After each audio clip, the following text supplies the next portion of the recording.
Hello and welcome back to the atrium of Louisville City Hall.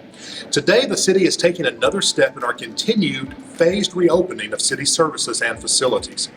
Now, we've had employees working throughout this pandemic response in essential services to make sure that police, fire, streets continue to operate as normal. However, starting today, we are bringing all of our workers back to the workplace so they can catch up on things that have been left behind, pick up projects that were put on hold, and get ready to serve the public again at our full capacity. There are some things we want you to know before we get into this phase. Keep in mind that all of our phased approach is being done with the primary goal of protecting the health of the people who work and visit city facilities, and it's all being done in accordance with state and federal guidelines. Now, at this time, city facilities do remain closed to the public. That will start to change next week, the week of June 1st. At that point, many city facilities will open to the public, but on an appointment basis only. Now, most interactions between city employees and the public will still need to be conducted online or through the telephone for everyone's safety. However, there will be some appointments that need to be conducted in person. So if that is the case, there will be an opportunity to contact the person you're trying to reach and schedule an appointment to enter City Hall.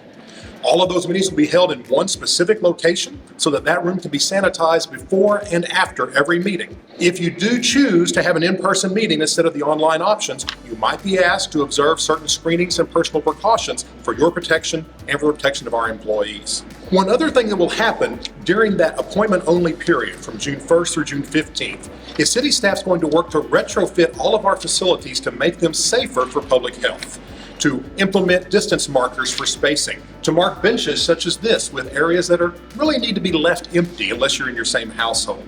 We're going to change out a lot of fixtures in the bathrooms with hands-free fixtures and change out some doors and take other steps that we can invest in our facilities in order to keep you safe and our employees safe. Not only for this particular outbreak, but if there's one in the future, we will certainly be ready. The week of June 15th, many city facilities will reopen to the public without an appointment. Now understand, some facilities have different needs and certainly different public demands, and they're going to open on a different schedule. That includes the Art Center, the library, the Visitor Center, and the Senior Center. All of these facilities gather people together to congregate, and in some cases they cater to vulnerable audiences. So watch our social media and website for additional information on the schedule of those facilities. One facility we've had a lot of questions about is the aquatic parks. Sun Valley Aquatic Park will open the week of June 15th. However, Old Town Aquatic Park will not open this season due to the significant revenue shortfall that faces the city the rest of this fiscal year. Herring Recreation Center also will not reopen because of those budget cuts. Thrive's opening has been pushed to October, and we're still holding to that schedule, so we expect a really big community celebration when we knock this thing out and we can once again go have fun at the Recreation Center. City playgrounds are open. The city skate park is open with a few added touches that came along during the break. The dog park is still closed, and we know some people are very concerned about that, especially since some area cities have kept theirs open. We're following the current CDC guidance, which says people should avoid dog parks and that their animals should be socially distanced because there have been a few cases of canine and feline infection.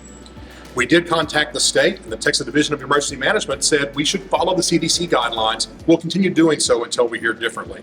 We realize it's an inconvenience for you, but again, we're trying to protect you and your four-legged family members. Another unfortunate victim of our budget cuts is our special events scheduled for the summer. The Sounds of Louisville concert series, our Red, White, and Louisville fireworks show, the Fiesta Chara, all of those, unfortunately, have been suspended for the 2020 season. Again, this is because of budget cuts, plus the fact that right now the state has not yet given clearance for large events. We are planning to have Western Days at the end of September. It might have a few changes, but we're going to have it, and we hope you'll come out and join us when we do. If you look on our city website and social media, you will see this flyer that gives more details about the openings at city facilities. We hope that you'll take a look at that and see what we're able to do and what we can't yet do but hope to do in the near future. Once again, this phasing is not fun for anybody. In an ideal world, we never would have closed our doors. In an ideal world, we'd open fully today. However, in the best interest of the health and safety of our workers and of our visitors and residents, we feel it's best to take a cautious approach following state and federal guidelines, offer all the services that we can, but limit traffic into our facilities until it's just a tiny bit safer. We thank you for your patience. It's been very difficult on everybody. We know that this is not the way that you would like things to be, but it's getting better, and hopefully soon we'll all be back together again here in the lovely atrium of Louisville City Hall.